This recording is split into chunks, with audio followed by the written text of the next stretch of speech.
प्रिय दर्शकों, हर हर महादेव, जय श्री राम। आप सभी का अभिनंदन है। दर्शकों, आज हम 12 राशियों के वार्षिक राशिफल 2026 के इस क्रम में 7वीं राशि तुला राशि के बारे में चर्चा करेंगे। दर्शकों, यदि आप नए दर्शक हो तो सब्सक्राइब जरूर कर लीजिएगा और इस वीडियो को शेयर कर दीजिएगा।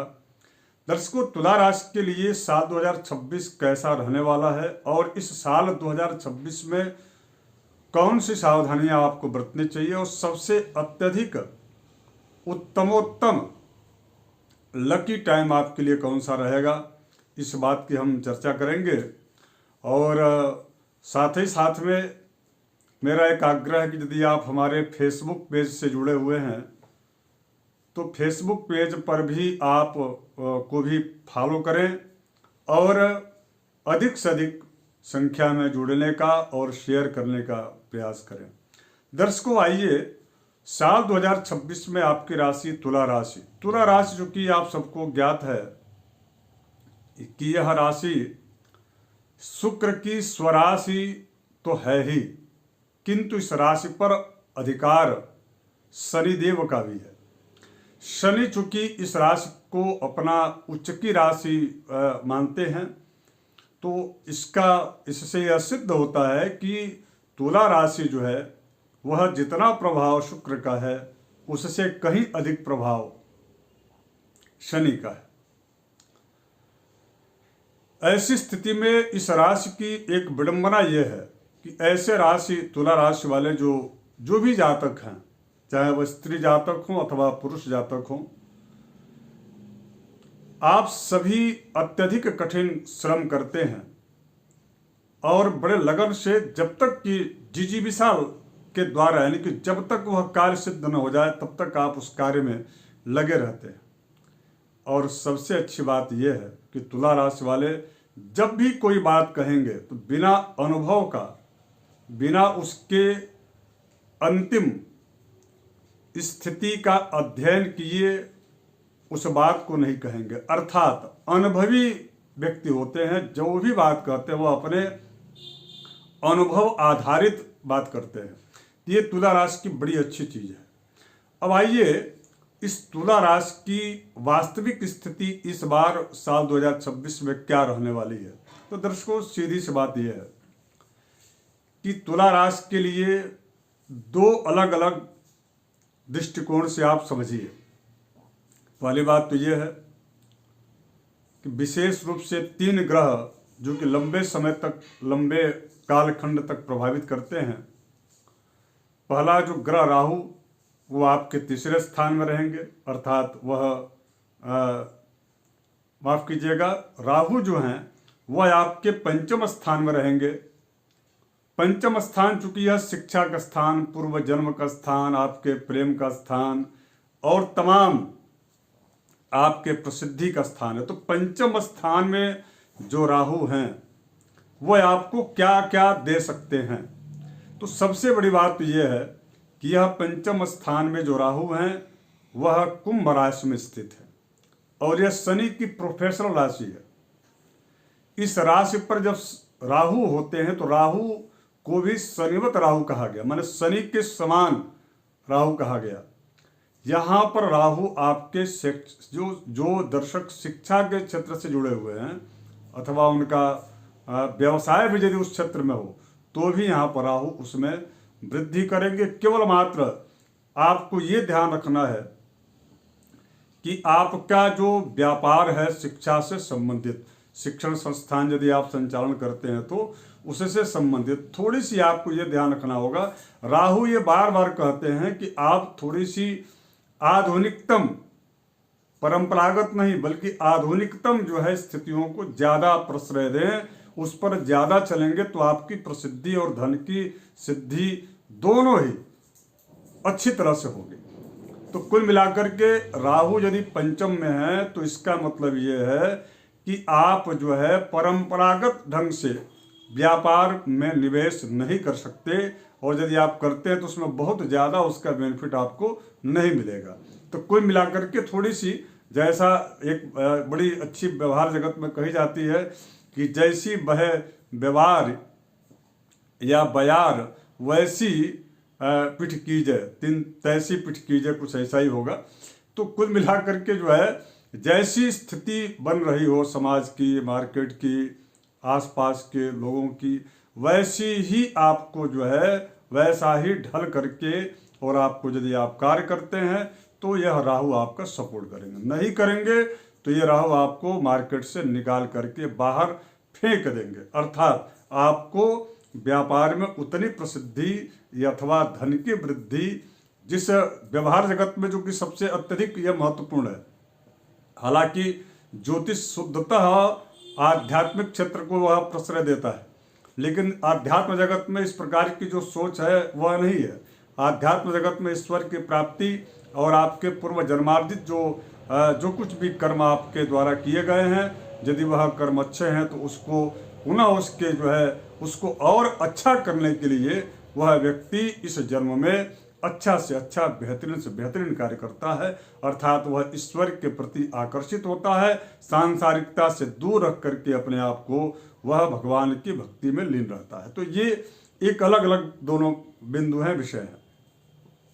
अब आइए दूसरी मैं चर्चा करूंगा शनि के। शनि चूंकि आपके राशि के ठीक छठे स्थान में है, तो छठे स्थान में यदि शनि है तो इसका मतलब यह कि यह स्थान ऋण का होता है, शत्रु का होता है, और यह प्रतिस्पर्धाओं का होता है।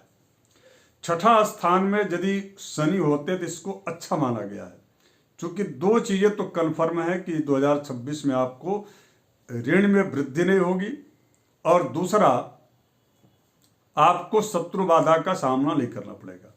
लेकिन इतना मैं जरूर कहूँगा, यदि आप चूंकि बच्चे जो प्रतियोगी परीक्षाओं में शामिल होना चाहते हैं अथवा शामिल उनको होना है, तो उनके लिए यह साल 2026 उनके लिए शनि सपोर्टिव ग्रह के रूप में उभर करके सामने आएंगे, और उनका लाभ उनको विधिवत मिलेगा।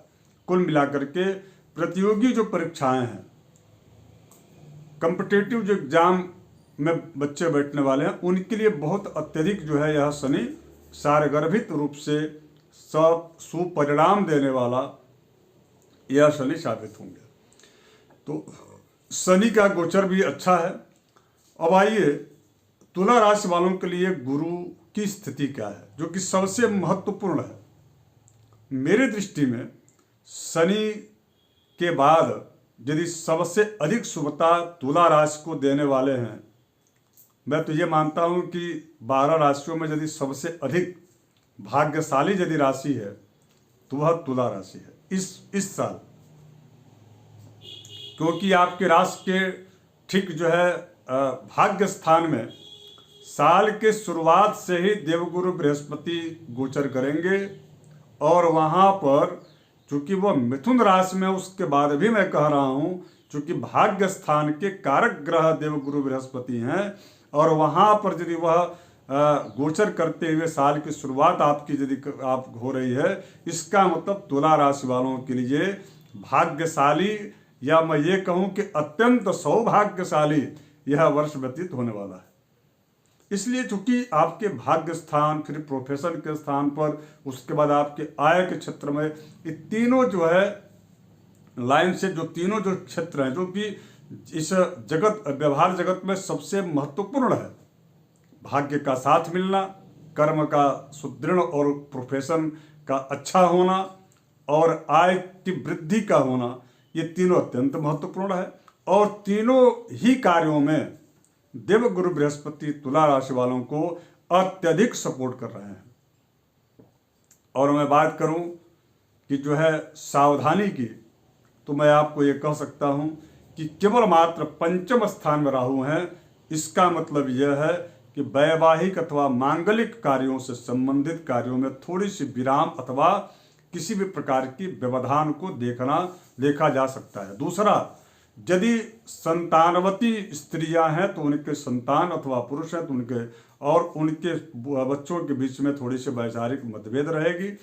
और इसके साथ साथ में पंचम स्थान के जो राहु हैं, वह यदि आपके किसी भी प्रकार से जो है जो लोग विशेष करके नए व्यापार को यदि चालू करना चाहते हैं, तो उनके लिए थोड़ी सी रुकावटें आपको लास्ट में, इस वर्ष के लास्ट में, यानी कि अक्टूबर के बाद जो है आपको देखने को मिलेगा, यानी 15 अक्टूबर के बाद से।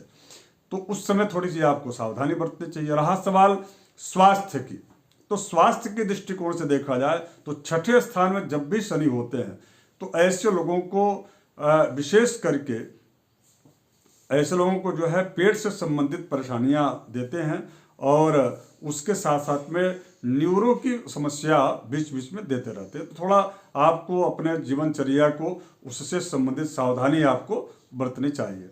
लेकिन इसके अतिरिक्त देखा जाए कुल मिलाकर के तो आपके व्यवसायिक क्षेत्र में, प्रतिष्ठा और मान सम्मान के क्षेत्र में दूसरा, और तीसरा जो सबसे बड़ी बात यह है कि प्रोफेशन, यदि आप नौकरी कर रहे हैं अथवा नौकरी के लिए प्रयास कर रहे हैं तो आपको प्रतियोगी परीक्षाओं में शनि सपोर्ट कर रहे हैं, और गुरु का बल मिलकर के पुण्य बल दोनों के प्रभाव से सरकारी नौकरी का भी योग प्रबल हो रहा है। अर्थात इसमें निसंदेह यदि आपने प्रयास किया है और आपकी यदि परीक्षाएं इसमें इस साल हैं तो उसमें आपको जो है सफलता मिलने की लगभग पूरी उम्मीद है। हाँ, यदि आपकी जन्म कुंडली में कहीं देवगुरु बृहस्पति पीड़ित है तो मैं आपको उपाय बताऊंगा कि आपको क्या करना चाहिए ताकि आपको इस साल 2026 का देवगुरु बृहस्पति शनि दोनों के शुभ फल का अत्यधिक लाभ आपको अधिक से अधिक मिल सके।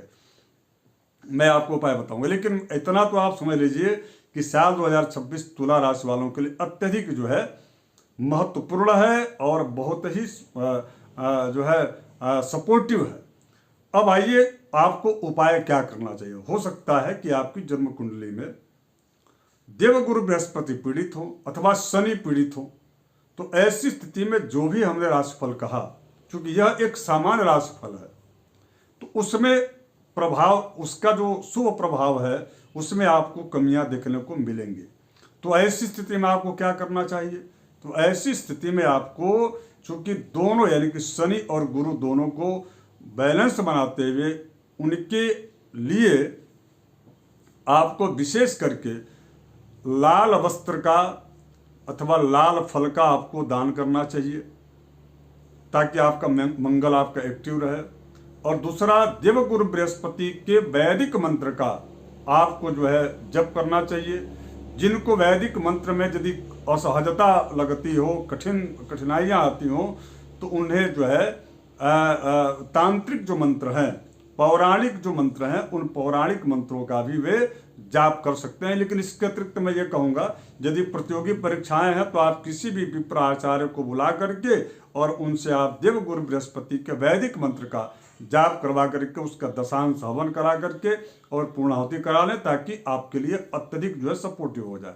तीसरा, एक और मैं आपको महत्वपूर्ण जानकारी दे दूं कि यदि देवगुरु बृहस्पति को और अधिक आपको मजबूत करना है तो हल्दी की जो हल्दी का जो जल होता है, मतलब हल्दी पाउडर, उसमें थोड़ी सी केसर मिला करके और भगवान शिव का आप उससे अभिषेक कर सकते हैं, अथवा हरिद्रा गणपति जी के का जो है पूजन कीजिए और हरिद्रा गणपति को विधिवत उनका दुर्वांकुर से उनको जो है उनके 12 नामों से उनका अर्चन कीजिए।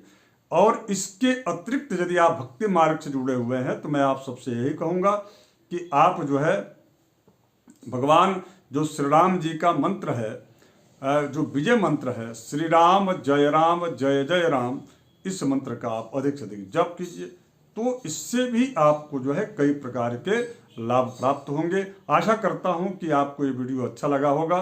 वीडियो शेयर कर दीजिएगा। धन्यवाद, नमस्कार, जय सिया राम।